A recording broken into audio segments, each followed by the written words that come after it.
Jumpa lagi bersama saya Chef Hugo dalam Dapur Raja. Kali ini saya berada di Trowulan, Mojokerto, Jawa Timur. Kemegahan suatu kerajaan bisa dilihat dari pintu gerbangnya. 700 tahun yang silam, di sini pernah berdiri kerajaan yang besar yang ada di Nusantara.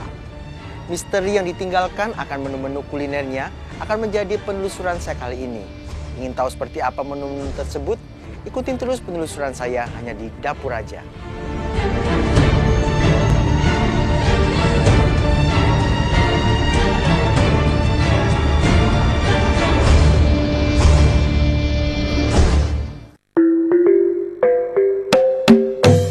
Konon, Kerajaan Majapahit adalah bentuk negara yang wilayahnya hampir menyamai luas wilayah negara Indonesia saat ini.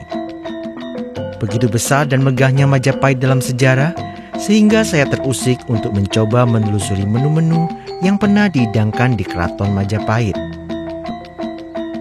Saya lalu beranjak ke Trowulan, Mojokerto, Jawa Timur, kota kecil yang terletak sekitar 50 km di barat daya Surabaya. Arkeolog meyakini Trowulan adalah bekas ibu kota Majapahit. Di tempat ini ada situs seluas 100 km persegi yang berisi jutaan temuan artefak dari Majapahit dan kerajaan sebelumnya. Cukup sulit mengetahui apa saja kuliner keraton dari kerajaan Majapahit ini, mengingat jarak usia sekitar 600 hingga 700 tahun dari Majapahit berdiri hingga saat sekarang ini. Inilah tantangan saya. Tidak ada sisa keturunan bangsawan kerajaan Majapahit yang bisa saya tanyai mengenai resep-resep masakan keraton Majapahit ini. Untuk itu, saya menemui seorang arkeolog dari Balai Pelestarian Benda Cagar Budaya BPCB Jawa Timur, Mbak Rizky Susanti, yang akan membantu saya merekonstruksi masakan keraton Majapahit. Menurut Mbak Kiki, keterangan mengenai menu makanan Jawa kuno bisa didapat dari prasasti yang ditemukan di Trowulan. Di antaranya adalah prasasti Alasantan I yang berasal dari masa sebelum Majapahit berdiri, yaitu abad ke-8 Masehi. Disebutkan bermacam-macam masakan dalam upacara penetapan desa bebas pajak di daerah sekitar Candi Brahu sekarang ini.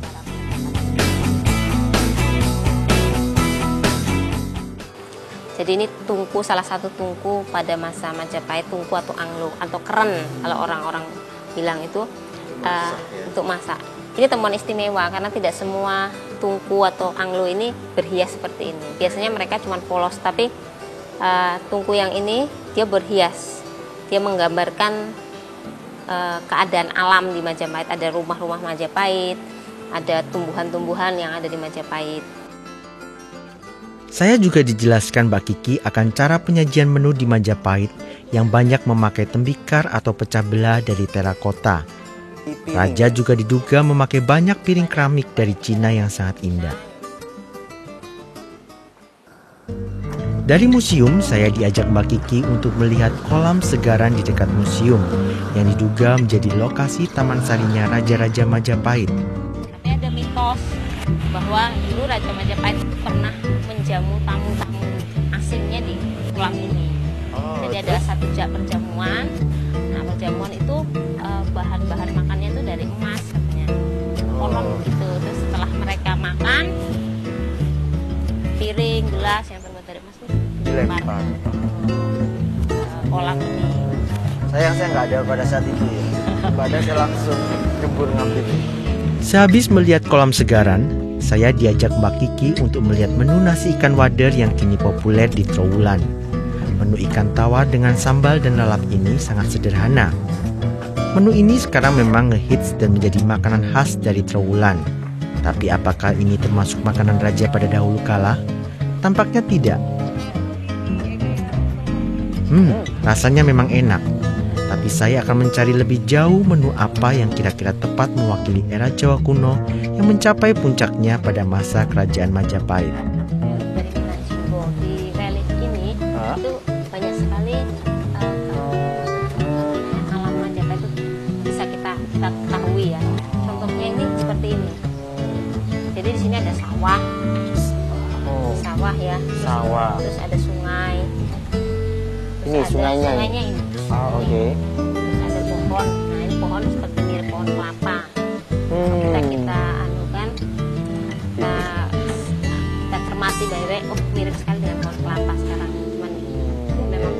Wow, dari relief aja bisa kita ketahui ya, Majapahit itu punya basis pertanian yang sangat kuat.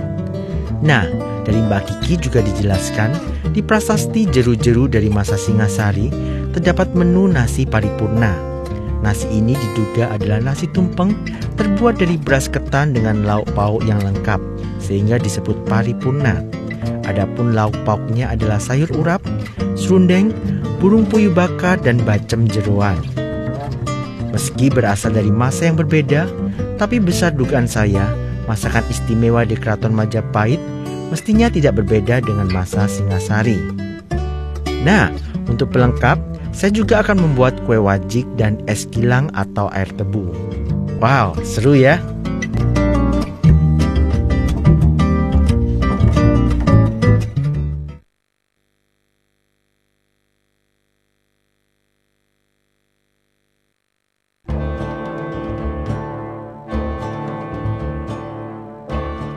Pemirsa, sekarang saatnya kita akan mulai masak-memasak. Saat ini kita sedang berada di Museum Trowulan Mojokerto. Di belakang saya, kalau pemirsa melihat, ini adalah arca perwujudan dari Raja Erlangga, di mana ada Wisnu yang lagi mengendarai Garuda. Benar ya? Saat ini saya juga akan ditemani oleh seorang arkeolog ya. Jadi narasumber kita saat ini adalah arkeolog Ibu Kiki yang sudah menemani kita keliling-keliling tadi. Saya masih ditemani dengan beliau. Kita langsung aja memasak. Berdasarkan dari prasasti Ala Santan yang tertulis di sana tentang beberapa makanan yang ada, kita bisa menguraikan ada beberapa makanan yang akan kita demokan, yaitu ada nasi paripurna, ya. Diperkirakan itu adalah nasi putih, bisa juga dengan nasi merah, bisa juga dengan nasi beras ketan. Jadi banyak sekali yang bisa ditafsirkan tentang nasi paripurna. Umumnya yang digunakan juga bisa ada kacang-kacangan dalam membuat nasi paripurna. Kita langsung aja ya. Kita akan mulai dengan beras ya. Nanti kita akan cuci dulu.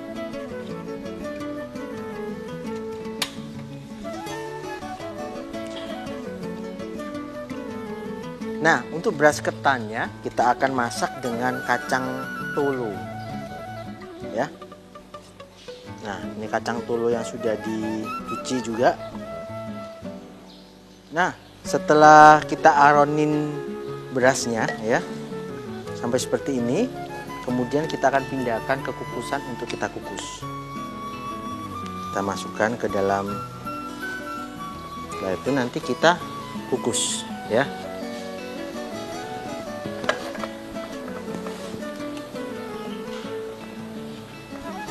Nah, kita akan memasak beras merahnya. Kekayaan dari kuliner Majapahit ini mungkin bisa mengkombinasikan antara nasi dengan singkong, karena ada beberapa tafsiran mengatakan bahwa kadang disajikan juga nasi itu beserta umbi-umbian ya. Nah, ini ada nasi merah sudah dicuci, kita akan langsung masak dengan air yang sudah mendidih ya. Saya akan coba masukkan ubi putih dan singkong ya. Ini juga kita akan masukkan untuk sebagai variasi, karena biasanya ini menu-menu yang disajikan untuk raja. Kita tunggu hingga mendidih. Kita aron seperti tadi beras ketan yang pertama. Setelah itu nanti kita angkat sama nanti kita akan kukus. Setelah mendidih dan airnya habis, kita akan pindahkan ke kukusan. Setelah ini kita kukus. Nah, pemirsa, hal yang sama juga akan kita lakukan dengan beras hitamnya. Nanti dia akan seperti ini. Setelah diaron, kita akan masukkan ke dalam kukusan. Nah, setelah semuanya matang, kita buat gunungan.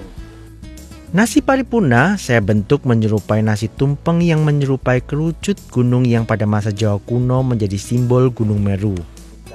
Dalam tradisi Jawa kuno, nasi tumpeng ini dianggap sebagai penghubung dunia manusia dengan dunia dewa, di mana semua doa-doa dalam sebuah acara yang menghadirkan bentuk nasi tumpeng diharapkan sampai melalui simbol Gunung Meru itu.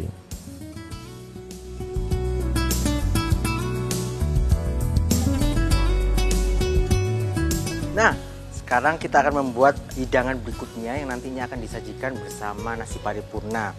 Namanya ini Raja Mangsa, artinya hewan yang diburu untuk disantap sama raja, dimangsa, dimakan. Saya akan coba merekonstruksi untuk menggunakan bumbu-bumbu yang saat itu sudah ada di Nusantara. Antara lain ada jahe, kunyit, laos ya. Kemudian ada daun salam, cengkeh, ada pala dan juga ada kayu manis. Dan mungkin juga ini ada kapulaga, ketumbar, uyang ini atau cabai rawit. Ini ada jinten, ada merica, terasi, kemudian ada garam, bawang putih. Kalau bawang putih dari dulu udah ada, yang memang belum ada itu bawang merah. Ini jahe, kunyit, kemudian laos, bawang putih, kita haluskan dulu. Raja Mangsa adalah jenis masakan daging-dagingan berprotein tinggi yang khusus bagi raja. Dalam prasasti atau naskah kuno, hidangan bagi raja ini terdiri dari banyak jenis, mulai dari binatang buruan seperti daging rusa, kijang, sampai ke jeroannya. Umumnya daging atau jeroan ini dimasak dengan cara dibakar atau dibuat bacem seperti ini. Nah, kita tambahkan serai, daun salam, daun jeruk. Nah, ini palanya kita masukkan. Kemudian ada merica. Kemudian ada jinten sedikit. Ada cabai puyang, cengkeh, kapulaga, garam.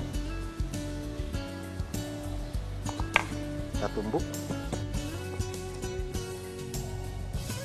Nah, kemudian udah halus. Kemudian kita saring, masukkan ke dalam rebusan tadi. Jangan lupa tambahkan garam. Dan biasanya untuk pemanisnya, karena zaman itu belum ada gula pasir, dia menggunakan sari tebu atau gula merah ya. Nah, setelah matang kita angkat ya. Nanti kita akan tiriskan, kemudian nanti akan kita sajikan bersama nasi paripurna. Oke. Nah, ini dia Raja Mangsanya.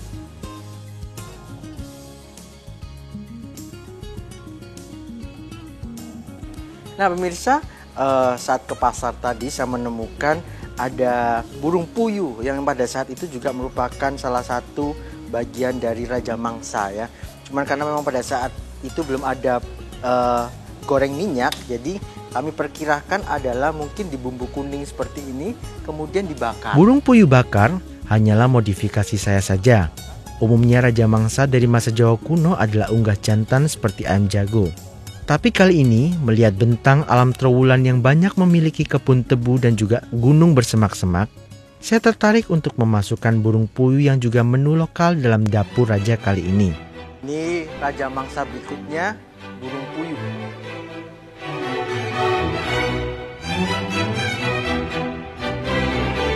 Cabai rawit itu diduga dari Indonesia. Kita campurkan ke dalam sayurnya.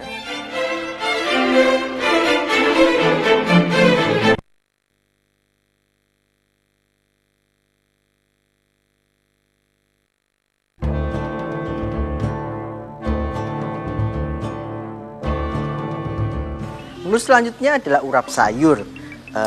Bumbu yang digunakan juga cukup umum ya, seperti ada bawang merah, bawang putih, kencur, cabai, kemudian terasi dan gula merah. Untuk sayurnya ada tauge, kubis, kacang panjang dan juga kelapa. Nah, kita akan langsung coba buat. Kita haluskan dulu. Sambil sayurnya kita rebus ya. Ya, kemudian kita tambahkan gula merah dengan rasa manis.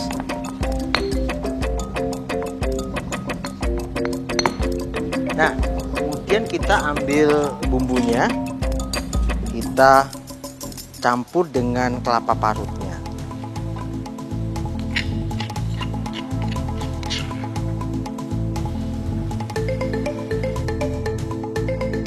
Setelah tercampur rata, kemudian urapnya ini kita bungkus ya. Kemudian kita kukus ya. Kemudian ininya kita saring. Ya, sayurnya kita taruh di piring. Ya.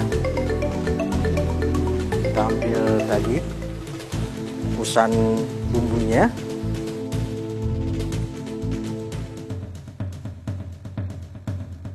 Sayur urap dalam filosofi masakan Jawa memiliki kedudukan yang cukup penting karena dianggap sebagai simbol dari mampu menghidupi atau memberikan kehidupan bagi yang membuatnya. Bumbu kluwih dengan parutan kelapa juga dianggap simbol harapan agar bisa memberikan kelebihan dari lainnya.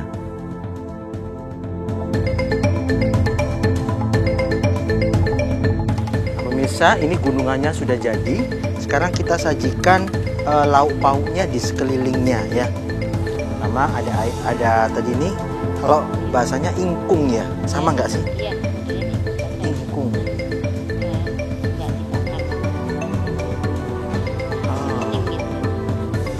Kemudian ada tadi sayurnya.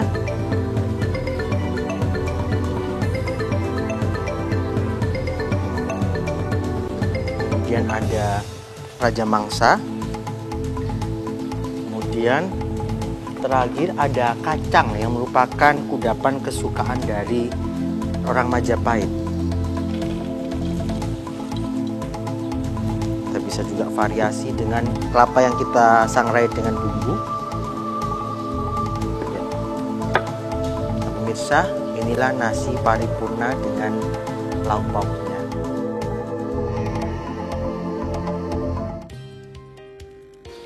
Salah satu menu yang ditulis di Prasasti Ala Santan disebutkan ada penganan atau kudapan wajik. Dijelaskan juga terbuat dari beras ketan dan juga gula merah. Nah, kita akan coba membuatnya. Yang pertama ini adalah ada beras ketan yang sudah dikukus, ada pandan, kayu manis, santan kental, gula merah, dan juga sedikit garam. Ya, kita langsung aja. Kita panaskan dulu santannya.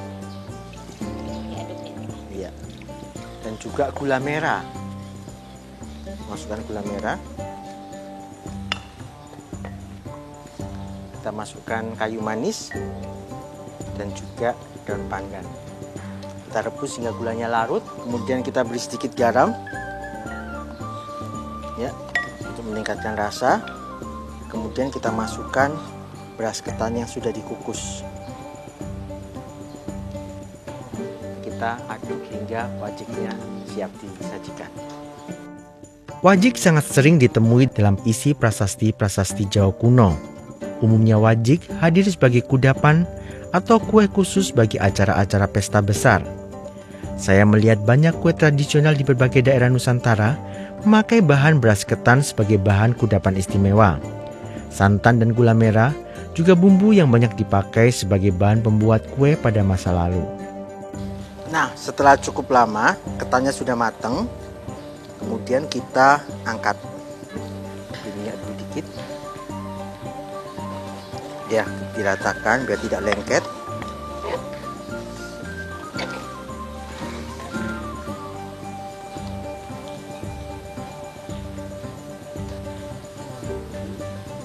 Nah, kita tunggu dia agak dingin, baru nanti kita bungkus dengan daun. Kita buat persegi panjang seperti lontong, kita pipihkan. Nanti kita potong bentuknya seperti wajik.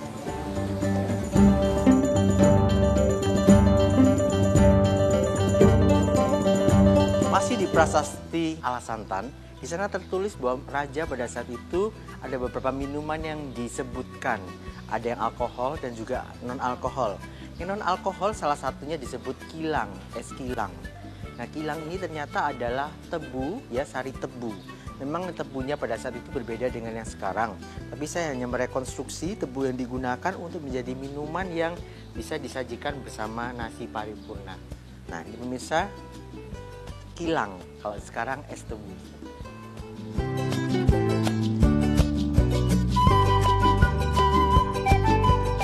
Nah, sekarang saatnya kita akan menyajikan hidangan rekonstruksi ini untuk kita icipin bersama.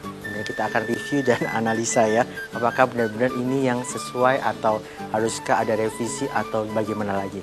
Yuk ikutin terus penelusuran saya di Dapur Raja berikutnya. Ini kan modelnya seperti satu upacara selamatan kalau orang Minang. Mungkin ini rasa bentuk syukur terhadap para leluhur, para dewata.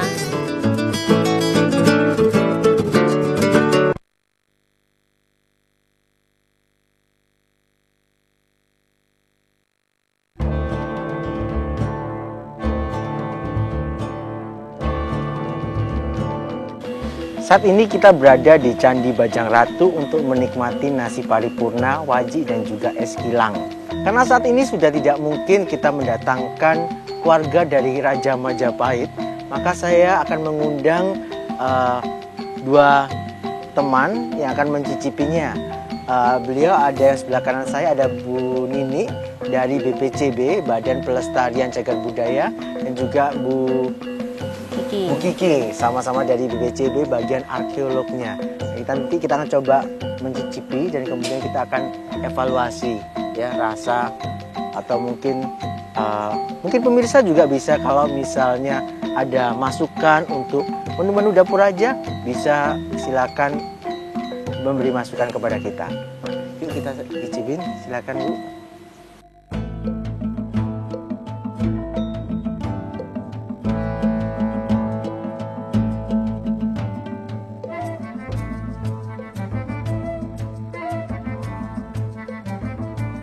Ini kan modelnya seperti satu upacara selamatan kalau orang Minang. Mungkin ini rasa bentuk syukur terhadap para leluhur, para dewata. Makanya nasinya pun dari bahan yang bermacam-macam, tidak harus dari beras tapi dari ketan, dari umbi-umbian juga seperti itu.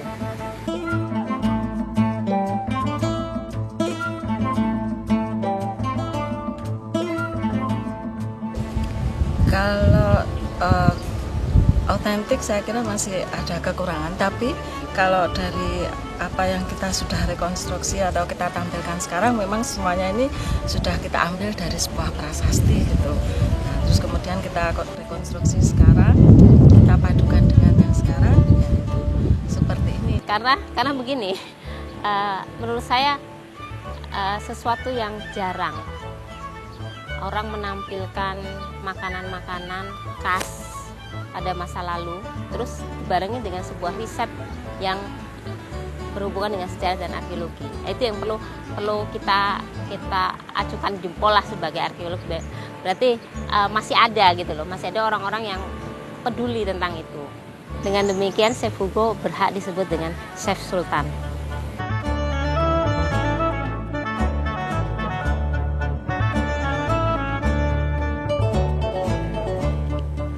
Usai sudah penelusuran saya kali ini di Kerajaan Majapahit Trowulan Mojokerto. Terima kasih untuk kebersamaan dan semua pihak yang telah membantu saya menyelesaikan penelusuran saya kali ini. Ikuti terus penelusuran saya di Dapur Raja dan sampai jumpa.